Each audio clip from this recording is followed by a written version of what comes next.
Բարև ձեզ հարգելի հեռուստադիտողներ, 168 TV-ի եթերում Region է տեսակապով կզրուցենք ռազմավարական հետազոտությունների եւ նախաձեռնությունների վերլուծական կենտրոնի ղեկավար Հայկ Խալաթյանի հետ։ Բարև ձեզ, պարոն Խալաթյան, շնորհակալ եմ, որ ժամանակ գտաք մեզ հետ զրուցելու համար։ Ողջույն։ Պարոն Խալաթյան, Ռուսաստանի արտգործնախարար Լավրովը Մոսկվայում Ալեն Սիմոնյանի հետ հանդիպմանը առնվազն տարօրինակ որակեց Հայաստանի դեմ հիբրիդային հարձակումների մասին պնդումները։ Ես հիշեցնեմ, որ Ալեն Սիմոնյանը այդ տերմինը ակտիվ գործածողներից մեկն էր, իհարկե ժամանակին ասում էր հիբրիդային պատերազմ, վերջին օրերին ասաց եկեք հրաժարվենք այդ տերմինից, հիմա հիբրիդային հարձակում ձևակերպում ենք կիրառում։ Ձեր գնահատականը ընդհանուր հանդիպմանը եւ այս դրվագին հատկապես։ Տեսեք, հասկանալու է, որ Ալեն Սիմոնյանի այցը այսպես պատահական կամ հերթական այց չէ, նա փորձում է Հայաստանի իշխանությունների կողմից մի փոքր հանգստացնել Մոսկվային, որովհետև հասկանում են, որ վերջին ժամանակվա բոլոր հայտարարությունները եւ այլն լուրջ դժգոհություն են առաջացել Մոսկվայում, դժգոհություն եւ հարցեր, եւ պատահական չէ, որ այդ նույն հարցը հնչեցրեց թե Լավրովը, թե հիշեցնեմ ձեզ այդ համարյա նույն օրը դուրս եկավ Փոխվարչապետովաչուկի, որը զբաղվում է Հայաստանի հետ համագործակցությամբ, կարելի է ասել զգուշացումով Օվեչուկի կողմից հետևանքների մասին տնտեսական ներկայիս քաղաքական կուրսի շարունակության եւ հասկանալով, որ միևնույն է Ռուսաստանը շատ մեծ տնտեսական ազդեցություն ունի Հայաստանի վրա եւ պարադոքսը այն է, որ չնայած անընդհատ Հայաստանի իշխանությունները խոսում են, որ պետք է նվազեցնել, դիվերսիֆիկացնել հարաբերությունը Հայաստանի հետ, բայց ինչպես նաեւ այլ հարցերում Հայաստանի իշխանությունների մոտ ստացվում է դիամետրալ հակառակը։ Տնտեսական կախվածությունը Ռուսաստանից շատ ավելի է մեծացել, Ռուսաստանի ազդեցությունը Հայաստանի տնտեսության վրա եւ ստացվում է, որ այդ ազդեցությունը նաեւ կարող է, եթե Ռուսաստանը որոշի տնտեսական քայլերի գնալ, պատժամիջոցների կարող բերել սոցիալական լարվածությունից, սոցիալական լարվածությունը կարող նաեւ ներքաղաքական խնդիրներ առաջացնել ներկայիս իշխանությունների համար։ Դա համար Ալեն Սիմոնյանը իր այցով փորձում է համոզել, որ գիտեք ինչ, այս հակառուսական հայտարարությունները եւ այլն դա միայն ռետորիկան է, դա հետևից որևէ կոնկրետ կայլ չի լինելու, բայց մյուս կողմից Ռուսաստանը շատ լավ հասկանում են, որ կոնկրետ քայլեր տեղի ունենում են, տենում են օրինակ նույն անվտանգության ոլորտում համագործակցությունում, արդեն կոնկրետ քայլեր կա, որ ոչ թե նվազագույնի հասցնել համագործակցության Ռուսաստանի հետ կարելի ասել ընդհանրապես դադարեցվել է, ռազմատեխնիկական ոլորտում մենք տեսնում ենք, որ ինչպես կարեկալ ասել շատ անհարմար վիճակում դրեց իր հայ գործընկերներին, երբ որ կանգնեց եւ Արադ Մեգզյանի հետ այդ համատեղ շփման ժամանակ լրագրողների բացահայտեց, որ փակ դռների տեղ Հայաստանի իշխանությունները նրանց խնդրում են օգնել, ինչպես Մոլդովայում պայքարել Ռուսաստանի դեմ եւ այլն, եւ Ռուսաստանում հասկանում են, որ միևնույն է այս իշխանությունների հետ արդեն չի լինի չես կարող վստահել այս իշխանություններին, մանավանդ 21 թվականի դարափոխից հետո, այլ հաց, որ իմ կարծիքով ռուսական կողմը դեռ չի հասկանում, թե ինչպես արձագանքել, ինչպես ուղղել այս վիճակը, բայց միևնույն ժամանակ կրկնեմ, մենք արդեն բազմիցս ենք տեսել Ռուսաստանի գործողությունների այլ երկրների հետ, ցավոք սրտի այսպես մի ծայրահեղությունից մյուս ծայրահեղություն է Ռուսաստանում գնում, եւ կարող է շատ լուրջ, օրինակ նույն Մոլդովայի, Վրաստանի, ես չեմ ասում նույնիսկ Ուկրաինայի օրինակը, որտեղ չեմ հավատում, որովհետեւ կարող բացահայտ այսպես կոնֆլիկտն էլ, բայց տնտեսական այսպես պատժամիջոցներ ժամանակին եղավ Մոլդովայի հետ, Վրաստանի հետ, չի բացառվում, որ այս քաղաքականությունը Հայաստանի իշխանությունները ի վերջո բերելու է դրա, որովհետեւ փափուկ ուժում Ռուսաստանը շատ թույլ է եւ Հայաստանի իշխանությունները իր արարմության գործընկերները դա շատ լավ հասկանում են, նաեւ թուրքական գործընկերները, դա մար շատ բարդ վիճակ է, երկու կողմ ռուսական կողմի փորձում է չգնալ ինքը էսկալացիայի, բայց ինչպես մի քանի վերջի հարցազրույցներում ասել եմ, որ եթե այս քաղաքականությունը Հայաստանի իշխանությունները շարունակեն, ապա նույնիսկ չուզենալով էլ Ռուսաստանը ստիպված է լինելու իր պատկերացման պատասխանել Հայաստանի իշխանություններին, թե ինչ կորստությամբ լինի պատասխանը կտեսնենք։ Պարոն Խալաթյան, Օվերչուկից մեջբերում արեցիք, նա նաև հստակ ընդգծել էր, որ Եվրոպական միությունը տնտեսական միությունից վերածվում է ռազմաքաղաքականի, ու ասում է հայերը պատրաստ են միանալ ռազմաքաղաքական միությանը, որն այժմ շատ ագրեսիվ է տրամադրված Ռուսաստանի Դաշնության նկատմամբ։ Ալեն Սիմոնյանը վստահեցնում է, որ սխալ են այն ընկալումները, թե Հայաստանը մի բևեռից մյուսն է ուզում ուղղությունը փոխել։ Նախ սխալ ընկալումը ո՞րն է, եթե Նիկոլ Փաշինյանն էր անձամբ հայտարարում, որ ազգային ժողովի ընդունած ԵՄ-ին անդամակցության գործընթացի մեկնարկի օրինագիծը նշանակում է, որ Հայաստանն ուզում է ԵՄ անդամ դառնալ։ Դրա սխալ ընկալումը ո՞րն է, եւ երկրորդ այս զգուշացումը, որ տնտեսականից վերածվում է ռազմաքաղաքականի Եվրամիությունը, ինչ նկատի ունեն ռուսական կողմից։ Ակնհայտ է, որ միայն տնտեսական բաղադրիչի սպառնալիքներով չեն փորձում Հայաստանին զգուշացնել։ Դրա մասին մենք ձեր այդ հարցազրույցներում բազմիցս ասել եմ, որ Ռուսաստանում ԵՄ-ն այլևս չեն դիտարկում որպես տնտեսական միություն, որովհետև եթե դա լիներ, օրինակ ժամանակին Ռուսաստանը դեմ չէր նաև Ուկրաինայի անդամակցությանը ԵՄ-ում, որովհետև հաշվում են, ասում են դա տնտեսական է։ Հիմա նույն ԵՄ-ն շատ արագ տեմպերով փորձում է ուժային բաղադրիչը զարգացնել, եւ ոչ միայն զարգացնել, մենք տեսնում ենք, որ ԵՄ-ն բացայտ հռչակել է Ռուսաստանին հավանական հակառակորդ եւ շատ մի շարք պաշտոնական անձինք եվրոպական միության երկրներում նույնիսկ ժամկետներ են ասում, երբ է իրենց պատկերացմամբ ռազմական գործողություններ սկսվելու Ռուսաստանի հետ։ Եվ դա պատահական մարդիկ չեն, օրինակ նույն գերմանական հետախուզության պետը եւ այլն։ Ասում են, որ հասկանան մակարդակը, էլի այդ պաշտոնական անձանց։ Այս պայմաններում, երբ որ Հայաստանը սկզբից օրենք է ընդունում, որ մենք ԵՄ անդամ ենք դառնալ, հետո Նիկոլ Փաշինյանը հայտարարում է, որ դա մեր համար առաջնահերթությունն է ԵՄ դառնալը։ Նույնպես դուք հիմա ասում եք, ինչպես հասկանալ, հիշում եք Նիկոլ Փաշինյանի այդ խոսքը, որ ԵԱՏՄ-ից դուրս գալը առաջնահերթություն չի, բայց ԵՄ դառնալը, անդամ դառնալը առաջնահերթություն է։ Հիմա ոնց կարելի է այդ տրամաբանորեն հասկանալ այս պարադոքսալ հայտարարությունը, բայց դա համար ռուսական կողմը փաստացի զգուշացնում է Հայաստանի իշխանություններին։ Գիտեք ինչ, մենք դեմ չենք ձեր տնտեսական համագործակցությանը, բայց դուք հասկացեք, որ դուք այս պահին հայտարարում եք, բացայտ հայտարարում եք, որ միանում եք մի կառույցի, որը ոչ միայն տնտեսական է, այլ արդեն ռազմաքաղաքական է, փորձում դառնալ, մենք նաև տեսնում ենք ՆԱՏՕ-ի շրջանակներում ինչ ճգնաժամ է, ԱՄՆ-ի եւ իր եվրոպացի դաշնակիցների միջեւ, եւ այս պայմաններում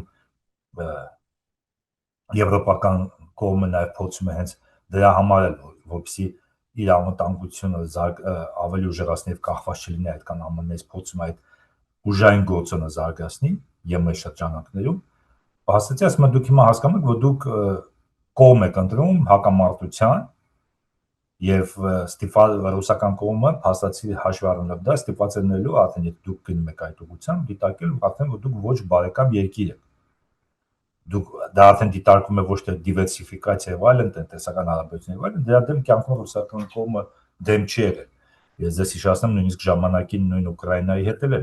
ռուսական կողմը այնպես չէր, որ ասում էր Ուկրաինան դուք պետք է ընտրեք այս կամ այն կողմը։ Հենց եվրոպական կողմներ այդ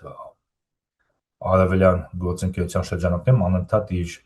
հետխորհրդային երկրներին պահանջում էր ընտրություն կատարել իր եւ Ռուսաստանի միջեւ։ Հիմա նույնը այստեղ է, ասում եմ դուք ձեր ընտրությունն է, իհարկե դուք սուվերեն երկիր եք, ձեր ժողովրդի ընտրությունն է, բայց դուք հասկանում եք հետևանքները։ Դա մենք տեսնենք հիմա շատ հետաքրքիր լինելու առաջին հայտարարությունը Ալեն Սիմոնյանի վերադարձից հետո, թե ինչ տոնայնության հայտարարություն եք լինել եւ այլն, բայց մյուս կողմից էլ որտեվ տեսեք նույն օրը ես նայում եի, եթե չեմ սխալվում Ռուստամ Բակոյանն էր իշխող կուսակցությունից ինչպիսի հայտարարություններ անում, լրիվ նույնն է, որ ամբողջությամբ հակասում էր Ալեն Սիմոնյանի Մոսկվայում հայտարարության նույն հիբրիդային պատերազմի եւ այլն, բայց չմոռանանք, որ մի քանի ամիս հետո նա Երևանում տեղի ունենալու այդ Եվրամիության գագաթնաժողովը եվրոպական այդ երկրների ներկայացուցիչներն են հավաքվելու պաշտոնական անձինք եւ Իշքան էլ Հայաստանի իշխանությունները փորձեն այսպես մերմել իրավիճակը, բայց ես վստահ եմ, որ շատ կոշտ հակառուսական հայտարարություններ են հնչելու, գոնե իրենց եվրոպական կողմի հայտարարությունները, եւ այն, որ դա տեղի ունենալու Հայաստանում, այն դա ըստ իշխանությունների պետք է ցույց տալ, որ գիտեք ինչ Եվրոպան մեր հետ է, եւ դա փորձել են դրանից քաղաքական դիվիդենտներ ստանալ սպասվող ընտրություններում, դա դիտարկվելու նույն եվրոպական կողմը այդ իր աջակցության դիմաց իհարկե պահանջելու արդեն ոչ թե հայտարարությունների մակարդակով փոխհատուցում Հայաստանի իշխանությունից, այլ կոնկրետ քայլերի, իսկ ինչպես բազմիցս տարբեր թե փորձագետներ, թե ընդդիմադիր գործիչներ Հայաստանում ասել են, ու վերջինը երկրորդ նախագահն է մամուլի ասուլիսի ժամանակ, միակ ապրանքը, որ կարող է արևմուտքին վաճառել ներկայիս քաղաքական ապրանքից նկատում էլի ճակատավոր Հայաստանի իշխանությունը դա հակառուսականությունն է։ Դա մայր Մոսկվայում էլ են դա շատ լավ հասկանում, որ գիտեք ինչ, հիմա ինչ էլ ասի Ալեն Սիմոնյանը, միևնույն է մոտակա ամիսներին նրանք փորձելու են այդ հակառուսականությունը, որը վերջին տարիներին ակտիվ սերմանում են հայ հասարակության մեջ, դա քաղաքական դիվիդենտներ ստանալ, կապիտալիզացնել դա, որպեսզի ավել ձայներ ստանալ ընտրություններին։ Դա համար իմ կարծիքով այս այցը որևէ լուրջ արդյունք չի տալու, մաքսիմալ կարող է որոշ այսպես մարտավարական փոփոխություններ լինեն, այսպես չնչին փոփոխություններ լինեն ռետորաբանության մեջ երկու կողմի, բայց երկու կողմն էլ հասկանում են, որ այն խնդիրները, որոնք կան, չեն վերացել եւ նույնիսկ ցանկություն չկա եւ հնարավորություն չկա երկու այդ կենտրոնների նկատի ունեմ Մոսկվան եւ Երևանը այդ հրաժարվել իրենց մոտեցումներից եւ որպեսզի այդ լավացությունը վերանա։ Այսինքն արդյոք սա նշանակում է, որ 2026-ի ընտրություններին ընդառաջ մենք չենք ունենա մոտավորապես այն իրավիճակը, որ կար 2021-ի ընտրություններից առաջ, երբ Ռուսաստանը ամեն դեպքում աջակցում էր Հայաստանի իշխանություններին։ Նայեք, հենց այդ տարբերությունը 21 թվականին ինչու՞ էր։ 21 թվականին հիշում եք ինչ պրոռուսական հայտարարություններ էին անում Հայաստանի իշխանությունը, ինչ խոստումներ էին տալիս։ Նույնիսկ քաղաքականությունից շատ հեռու նկատեմ ռուսական դպրոցների բացում եւ այլն, ամենաբարձր մակարդակով էր ասվում։ Ռուսական կողմը, գիտեք ինչ, ես չեմ ասում, որ բացայտ աջակցել է։ Ռուսական կողմը չեզոք դիգ զբաղվեց այդ ընտրություններին, որ արդեն ձեռնտու է Նիկոլ Փաշինյանը։ Այդ չեզոք երկու կողմերից թե ոչ ընդդիմության կողմ, ոչ իշխանության, որովհետեւ շատ պարադոքսալ իրավիճակ էր այն ժամանակ, ես անդադ դրա մասին հարցազրույցներում ասում եմ, երբ որ որոշ մարդիկ նույնիսկ Հայաստանի նացիոնալից փորձում են համոզել, որ Նիկոլ Փաշինյանը պրոռուսական գործիչ է, ես ասում եմ, իսկ դուք շատ եք տեսել, որ նույնիսկ ոչ պրոռուսական, այլ չեզոք քաղաքական գործիչ, որին իշքան Հայաստանում պրոարմենիան կուսակցություն կա, ՀԿ կա, լրատվամիջոց կա, բացայտ աջակցում են։ Շատ տարօրինակ է, չէ՞, որ եթե պրոռուսականը կամ չեզոքի բան չեն աջակցում։ Դա համար այն ժամանակ Նիկոլ Փաշինյանին այդ դեպքը հաջողվեց այն իմաստով, որ ռուսական կողմն էլ իր սխալ հաշվարկներ ուներ, նա կարծում էր, որ եթե այս իշխանությունները պարտվեն, ապա կարող է երակոմ հայտարարությունը վտանգի տակ ենթարկվի այն բոլոր պայմանավորությունները երակոմը ձեռք են բերվել Հայաստան, Ադրբեջան եւ Ռուսաստան այդ Ռուսաստանի իշխանությամբ։ Բայց ի վերջո մենք ինչ տեսանք, որ Նիկոլ Փաշինյանը փաստացի Արևմուտքի, Թուրքիա եւ Ադրբեջանի հետ միասին ամեն ինչ արեց, որպեսզի Ռուսաստանին դուրս մղել ոչ միայն այդ բանակցային գործընթացից, այլ ընդհանրապես տարածաշրջանից դուրս մղել։ Եվ դրանում է ամենաուժեղ տարբերությունը 21 թվականի եւ այս ընտրությունը, որովհետեւ Նիկոլ Փաշինյանը արդեն ռուսական կողմին չի ասում, ես ձեր կողմնակիցն եմ եւ այլն խոստումներ է տալիս։ Նա ասում է, գիտեք ինչ, եթե չեք ուզում ավելի սրվի հարաբերություններ, դե եկեք մի կերպ համակերպվեք իմ այս բոլոր հայտարարությունները եւ այլն, ես էլ խոսք եմ տալիս, որ որոշ չափով նաեւ կհարգեմ ձեր շահերը տարածաշրջանում, Հայաստանում, բայց բոլորը ել եմ ասում, բայց հիշում են, չէ՞, բոլորը 21 թվականը ինչի բերեց եւ այդ պատճառով ես չեմ կարծում, որ թե Ալեն Սիմոնյանի այցը, թե Նիկոլ Փաշինյանի բոլոր այդ վերջին այցերը եւ այլն տվել են լուրջ արդյունք։ Դե մենք տեսանք նաեւ ինչ հարցեր էին տալիս օրինակ ռուս լրագրողները Ալեն Սիմոնյանին, իսկ հասկանալի է, չէ՞, որ այդ լրագրողները, որոնց կանչել են առաջատար ռուսական լրատվամիջոցները, որոնց կանչել են այդ հանդիպմանը, եթե ամեն ինչ լավ լիներ եւ այլն, այսպես այդ տոնայնությամբ եւ այդ կոշտությամբ հարցեր չեն տա, կփորձեն գոնե որևէ դրական մի բան գտնեն, որն Ալեն Սիմոնյանը կարող է պատասխանել եւ ցույց տալ, որ գիտեք ինչ, համագործակցություն կա երկու երկրների միջև որոշակի ոչ դաշնակիցներն, ապա գոնե մտերիմ գործընկերներ, բայց մենք ցանկ ոչ է, շատ կոշտ անհամար հարցեր են հնչում Ալեն Սիմոնյանին, որը ցույց է տալիս, որ ոչ, Մոսկվան այդ հարցերում էլ է համաձայն չէ Հայաստանի իշխանությունների եւ ուզում է ցույց տալ, որ գոնե էլ եմ ասում, ֆորմալ առումով այս այցը չտվեց այն արդյունքը, որին ակնկալում են Հայաստանի իշխանությունները։ Իսկ ռուսական կողմից 2020-ից 22 թվականների պայմանավորվածություններին հղում անելը ինչ նպատակ էր հետապնդում, արդյոք ակնհայտ չէ, որ Ռուսաստանը չի կարող թրիփի մաս դառնալ։ Երեք ինչ շատ հետաքրքիր հարց է, որտեվ այո, այս բանը եթե ասած մոտեկանում ենք, ասում ենք չի կարող դառնալ դեպի մասնակից։ Բայց հիմա պատկերացրեք, մենք տեսնում ենք ինչ լուրջ բանակցություն են գնում ռուս-ամերիկյան։ Թե Ուկրաինայի շուրջ թե երկկողմ հարաբերությունների զարգացման ֆոնին։ Մենք տեսնում ենք, որ ռուսական կողմը անընդհատ հնչեցնում է, որ իր խնդիրը ԱՄՆ-ի հետ, Արևմուտքի հետ դա ոչ թե Ուկրաինայի ինչ չափը Ուկրաինայի կանցնի Ռուսաստանի վերահսկողության տակ, դե Դոնբասն է կամ Զապորոժը կամ Խերսոնը, այլ ասում եմ մեր համար կարևոր է, որ ամբողջությամբ մեր մոտեցումները հասկանան, մեր շահերը հարգեն, իսկ ես հիշեցնում, որ ռուսական կողմը անընդհատ նշում է, որ հետխորհրդային տարածքը նաև իր շահերի գոտին է։ Այս պայմաններում, տեսեք, եթե նույնիսկ Ուկրաինայում է անընդհատ, հիշեք Տրամպի ընտրությունից հետո ինչ էր կատարվում Ուկրաինայում, երբ որ մտավախություն կար, որ կարող է Տրամպը զոհաբերել Ուկրաինան, զիջել Ռուսաստանին եւ այլն։ Հիմա եթե Ուկրաինան, որը ռազմավարական նշանակություն ունի երկու երկրների համար, այդպիսի մտավախություն կա, հիմա դուք ինչ չի կարող թրիփի շրջանակներում որևէ լուծում գտնեն, որպեսզի տեսեք, դա մի կրակոցով երկու նապաստակ կարող է։ Օրինակ, եթե ես դա հիմա չեմ ասում, դա տեղի ունենա, բայց որպես վարկած եմ նշում, տեսեք, մի կրակոցով երկու նապաստակ, մի կողմից ռուս-ամերիկյան հարաբերություններն են ավելի զարգանում, այսպեսի դրական ժեստ է ամերիկյան կողմից Ռուսաստանի, իսկ կողմից է պարսկական այդ մտահոգություններն են հանվում, Ռուսաստանն ասում է, գիտեք ինչ, Թեհրանում իր գործընկերներին, ասում է, տեսեք, մենք այնտեղ ենք եւ մեր մասնակցությունը գարանտիա է, երաշխիք է, որ որևէ հակաիրանական այսպես բան չի պարունակի այս նախագիծը։ Օրինակ դա վարկած է, չէ՞, վարկած է։ Հասկանալի է, որ այս փուլում չէ, ես էլ չեմ տեսնում, որ եթե այսպես գնա զարգացումը, որ ռուսական կողմին թույլ տան, բայց այսպիսի անընդհատ հղում անելով երակոմ հայտարարություններին, Ռուսաստանի պատրաստակամությանը մասնակցել թրիփում, նաև անընդհատ հիշեցնելով, որ գիտեք ինչ, Հայաստանի սահմանը դա նաև ԵԱՏՄ-ի ընդհանուր սահմանն է, որ Հարավկովկասյան երկաթգիծը, այդ երկաթգիծը Հայաստանի գտնվում է Հարավկովկասյան այդ երկաթգիծ ընկերության այդ կոնցեսիայում եւ նշանակում է, որ բոլոր երկաթգծը ինչքան էլ Հայաստանի իշխանությունները ասում են, որ ոչ, ռուսական կողմը ասում է, չէ, գիտեք, ինչ դա քննարկելու հարց է։ Ռուս սահմանապանների հարց է Սյունիքում, որովհետեւ իրենց գոտով է անցնելու այդ երկաթգիծը եւ այլն։ Դա ցույց է տալիս, որ Հայաստանի իշխանությունը անընդհատ Ռուսաստանի իշխանությունը անընդհատ իր Հայաստանի գործընկերներին ասում է, չէ, գիտեք, ինչ դուք մի բան ինչ որ դուք պայմանավորվում եք Արևմուտքի հետ ձեր պատկերացմամբ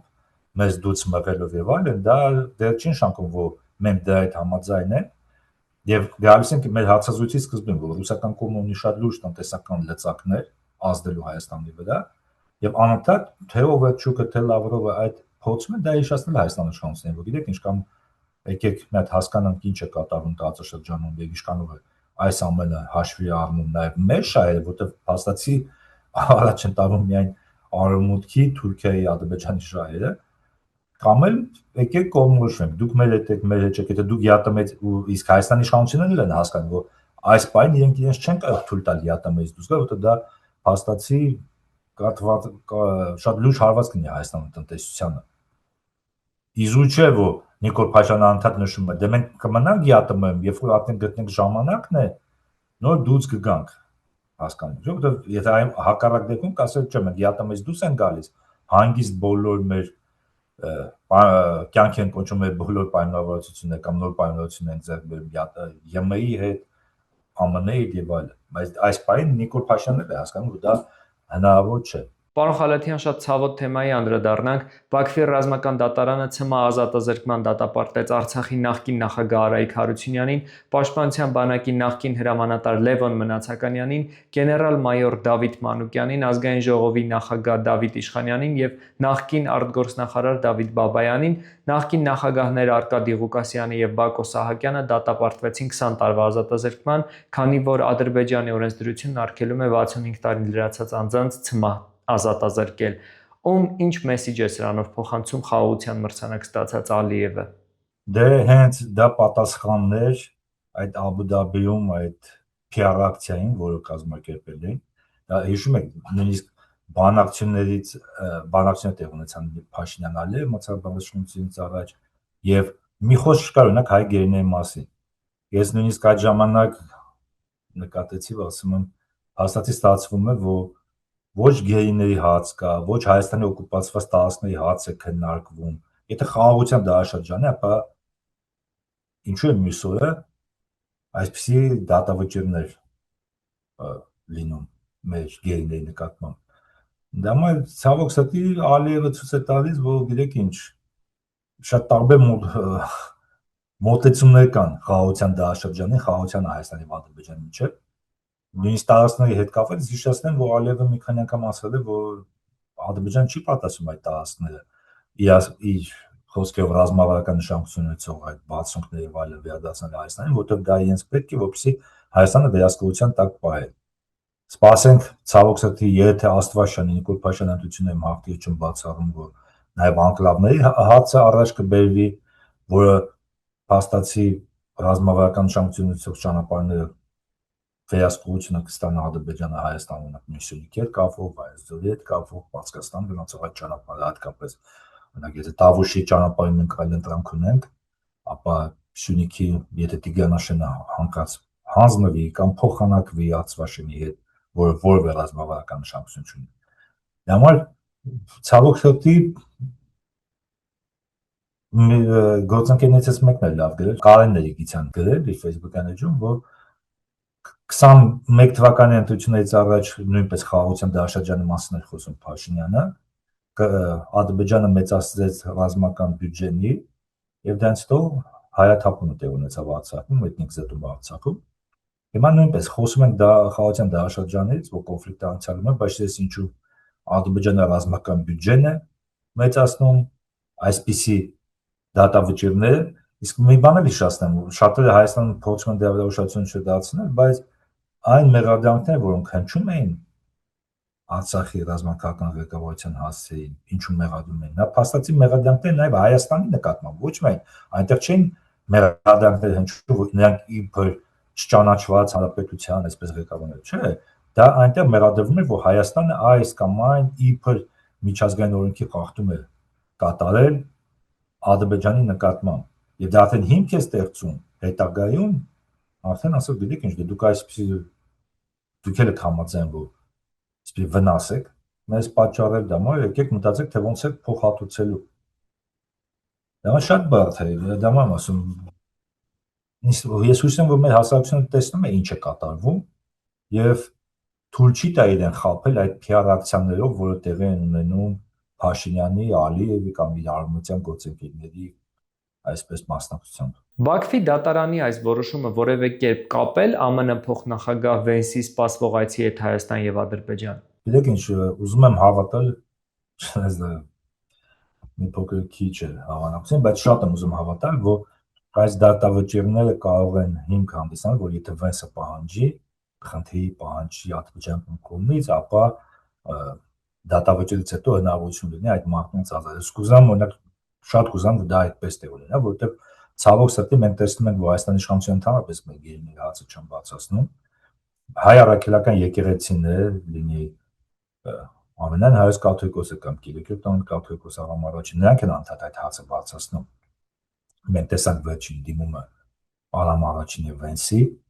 կամ Մայրաթորի հայտարարությունը, իսկ հիշում եք նախագահական ընտրությունից առաջ հենց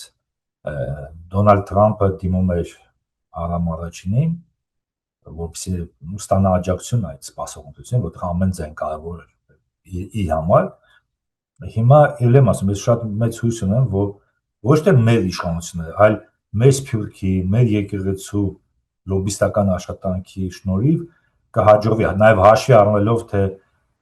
Վենսը Թրամփի վարչակազմը եւ հատկապես Վենսը, իրանք առանձնացնեմ, որտեղ նա այսպես քրիստոնեական արժեքներին հավատարիմ մարդ է, իրեն այդպես է դիրքավորում, հաշվի առնելով այդ ամենը, գոնե ամերիկյան կողմը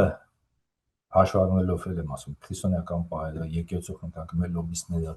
խնդրանքը ճնշում կգործադի Բաքվի վրա, որպեսզի գոնե փաստացի ձևական արդեն այսպես քայլերի գնա ազատի մարդկանց, եթե համարում է, որ կոնֆլիկտը անցյալում է, այլ հույս, որ այդ մարդկանց կազատեն, չունեմ, որովհետև իմ կարծիքով միայն երկու երկիր հնարավորություն ունեն ԱՄՆ-ն եւ որոշ չափով Ռուսաստանը ազդեցություն գործել Բաքվի վրա, որպեսզի նա ազատի։ Մենք տեսանք ըստ Ալիևի հիշում եք, նա խոստովանեց, որ ռուսական կողմը իրենից խնդրում է ազատել, բայց մենք տեսանք, որ ստացվում է, որ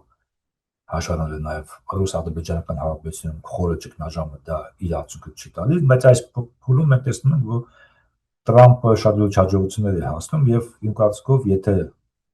այսպիսի նպատակ իհարկե դնի Տրամպի վարչակազմը, նրան կկարողանա պարտադել Ադրբեջանին, որ ինչ չուզենալով Ալիևը ստիպված կլինի գոնե որոշ չափով այդպիսի զիջմանը գնել ազատել մարդկանց։ Դա համար հույս ունեմ մեր լոբիստների, մեր եկեղեցու աշխատանքը արդյունք կտա, որովհետեւ եթե սպասենք Հայաստանի իշխանություններին, ապա իրենց համար արդեն խաղաղություն է, նույնիսկ չստորագրած պայմանագիր, նույնիսկ Հայաստանի օկուպացված տարածքներով եւ հայ գերիներով Բաքվում արդեն սկսել է։ Եվ դրան գումարած եկեղեցու դեմ արշավը լայն թափով շարունակվում է, ստորագրություն երկրից չհեռանալու մասին, եպիսկոպոսների դեպքում, որպեսզի ասում են Ավստրիայում կայանալիք ժողովին խոչընդոտեն եւ այլն։ Այս առումով ինչ սպասել, ինչ քայլերի սպասել Հայաստանի իշխանություններից։ Մենք տեսնում ենք, որ վերջին ժամանակներում մի կողմից այդ բռնաճնշումներ կա, բայց փաստացի ավելի շուտ դա քայլ է իշխանությունների կողմից, որպեսզի թույլ չտան այդ ժողովը տեղ ունենա, որտեղ այդ ժողովը շատ հացի պատասխան է կարող է տալ եւ փաստացի ճակատագրական լինել Փաշինյանի եւ իր շուրջ հավաքված դիադարների համար, դա ամեն ինչ անում, որպեսզի տապալվի այդ ժողովը։ Չեն բացառում, որ որոշ չափով կարող է դադարվեցվի միջև ընտրություններ իշխանությունների կողմից նոր գործողություններ հեղափոխի դեմ եւ մայրաթորի դեմ, որովհետեւ բայց ել եմ ասում դադարային իմաստով, որ կտրուկ քայլերի չգնան, սպասելով ընտրությունները, որովհետեւ ընտրություններից հետո եթե հաղթում են, ապա ասեն դե տեսեք ժողովուրդը մեզ քվե տվել նաև այս քայլերի համար, ինչպես տեսա հիշում եք Էջմիածուն տեղ ունեցավ, երբ որ ընտրությունների ժամանակ իրենց տեխնացուն որևէ խոսք խուսափում էր ամեն կերպ իդույքոշումը հայտնել Փաշինյան մայրաթոր կոնֆլիկտից, Փաշինյանը Միշել Մասում, հետո բացվեց, իրեք ինչ տեսեք Էջմիածնի ժողովուրդը մեզ քվե տվել եկեղեցու դեմ, որ այդպես չէ։ Մանույն այստեղ Փաշինյանի համար մի կողմից կարևոր է, որպեսզի այդ ժողովը տեղի չունենա, որտեղ եթե բոլոր եպիսկոպոսները հավաքվում են, հարցեր քննարկվում են եւ մեծամասնությունը իր դիրքորոշումն է հայտնում, իսկ արդեն հասկանալի է ինչ դիրքորոշում է լինելու, որ եթե չլիներ այդպես, ապա Փաշինյանը դեմ չէ լինի ժողովի։ Եվ դա լուրջ հարված կներ իշխանություններին, դա համար փորձում են տապալել ժողովը, չնայած ես իմ կարծիքով իհարկե չգիտեմ ոնց է դա տեխնիկապես արվում, բայց օրինակ կարելի է մայրաթորին առաջարկել օրինակ on-line տարբերակով այն բոլոր եպիսկոպոսները, որոնք չեն կարող այս կամ այն պատճառով մասնակցել on-line կամ եթե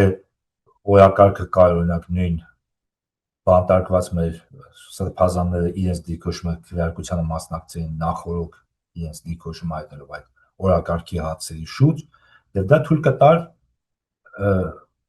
փագելը, որն ու որոշ չափով փագել այս հարցը, ցույց տալ, որ գիտեք ինչ բոլոր այն խոսքերը, որ դուք եկեղեցու բարեփոխման համար եք, դուք անձերի դեմ եք, այլ ոչ թե եկեղեցու դեմ, դա արդեն կանհետանալ եւ արդեն այդ ժամանակ Փաշինյանը ստիպված է լինելու ասել, չէ, գիտեք ինչ, ես հենց եկեղեցու դեմ եմ, ես անտեսում եմ բոլոր այդ որոշումները եկեղեցու, չնայած արդեն հիմա է մենք հասկանում, որ դա սահմանադրության կոպտագույն խախտում է, օրենսդրության եւ սահմանադրության խախտում է, այսպիսի ակտիվ միջամտումը իշխանությունների հայ առաքելական եկեղեցու գործունեության մեջ։ Օրինակ իմ համար հետաքրքիր է Հայաստանի իշխանությունները որևէ աղանդի կամ բողոքական եկեղեցու գործի մեջ իրենց թույլ կտան միջամտել, թե կվախենան, որ դա կորակվի իրենց արևմտյան գործընկերների կողմից որպես այդ կրոնական ազատությունների խախտում։ Բայց ստացվում է, որ իրենց հանդեպ որևէ գործողություն չեն ձեռնարկում, բայց հայ առաքելական եկեղեցու դեմ ինչ ուզես կարելի անել, ցավոք սեր։ Արևմուտքից են լուր հետևում։ Միայն մի քանի մարդու իրավունքների եւ կրոնական ազատությունների հարցերով զբաղվող կազմակերպություններ են, որ խոսում են։ Դե ցավոք սեր, մենք տեսնում ենք կրկնում, դա եթե որոշ մարդկանց համար Հայաստան նորություն է, համար նորություն չէ, որ իրականում ռեալ պոլիտիկն է գերակա միջազգային հարաբերություններում եւ արևմուտքում ժողովրդավարության մասին հիշում են միայն այն ժամանակ, երբ որ դա օգնում է իրենց աշխարհական նպատակներին հասնելու համար։ Ես հիշեցնում եմ օրինակ անցած թե նախանցած տարի Վրաստան եւ Ադրբեջանում նախանցած տարի ընտրությունները, երբ որ Վրաստանում բոլոր քաղաքական ուժերին թույլ են տվել մասնակցել, բոլոր եվրոպական միջազգային եւ ներքին դիտորդներ մասնակցել եւ այլն, բայց Արևմուտքը չի ճանաչում այդ ընտրությունները, դժգոհ է այդ ընտրություններից, բայց Ադրբեջանում բոլոր մրցակիցներին իր բանտարկել է Ալիևը, մի քանի տասնյակ падգամավորների թույլ չի տվել եվրոպադգամավորների որպես դիտորդ մասնակցել ընտրություններին եւ ընդհանրապես սահմանափակել է միջազգային դիտորդների մասնակցությունը, իրար հերթ չտալով եվրոպական կառույցների ղեկավարները շնորհավորում են Ալիևին հաղթանակի հետ կապված իբր արտահայտություններ։ Դրանից հետո սպասել, որ Հայաստանում, որը կրկնեմ, փաստացի իշխանությունները հայտարարում են, որ այս ամենը իրենց պատկերացմամբ հակառուսական պայքարի շրջանակներում է, որպեսզի կգան կդատապարտեն, ոչ, ցավոք սրտի իրենք էլ իրենց աշխարհական այսպես հարցեր են լուծում, չնայած ստեղ էլ է շատ հետաքրքիր զարգացումներ տեղի ունենում, դրա մասին պետք է անպայման նշեմ, որ վերջին օրերին մենք տեսնում ենք, որ եվրոպական տարբեր առաջնորդներ ինչ հայտարարություններ են անում Ռուսաստանի հետ հարաբերությունների հետ կապված, նույն Էմանուել Մակրոնը, որը միջով է այս առաջադեմ մարտիկներ հակառուսականության մեջ եւ այլն, բայց արդեն ասում է, չէ, գիտեք, ինչ Պուտինի պետք է զրուցել, մենք պետք է կապել հաստատենք եւ այլն։ Կարող է կրկնում ես Հայաստանի իշխանությունները ինչ հաշվարկ անում, վերջում սխալ է այդ հաշվարկը տեղ ունենում։ Հիմա փորձում են եվրոպացիները այդ լեզու գտնել այդ հակառուսականության հողի մեջ իրենց ճակատավոր բախտը իմանալով չի բացառում, որ մինչև գնան Եվրոպա, պարզվի, որ եվրոպացի կատեն կրկին ռուսների հետ գործընկերներ են շատ սեր տնտեսական եւ ոչ մեկ։ Եվ արդյունքում հերթական անգամ դժողը մենք ենք լինելու։ Դա եմ ասում, մենք տեսել ենք, որ Հայաստանի իշխանությունները որևէ արտաքին քաղաքականության մեջ որևէ հաշվարկ, ել եմ ասում, եթե մենք ընդունենք, որ դա դիտավորյալ չի արվել այլ մարդիկ տարբեր հաշվարկներն այս սխալն են, երբեք իրենց հաշվարկները ճիշտ չեն եղել արտաքին քաղաքականության մեջ։ Շնորհակալ եմ ձեզ հետաքրքիր զրույցի համար։ Դե շնորհակալ։ 168 TV-ի եթերում ռևյուներ, հետևեք մեր հետագա թողարկումներին։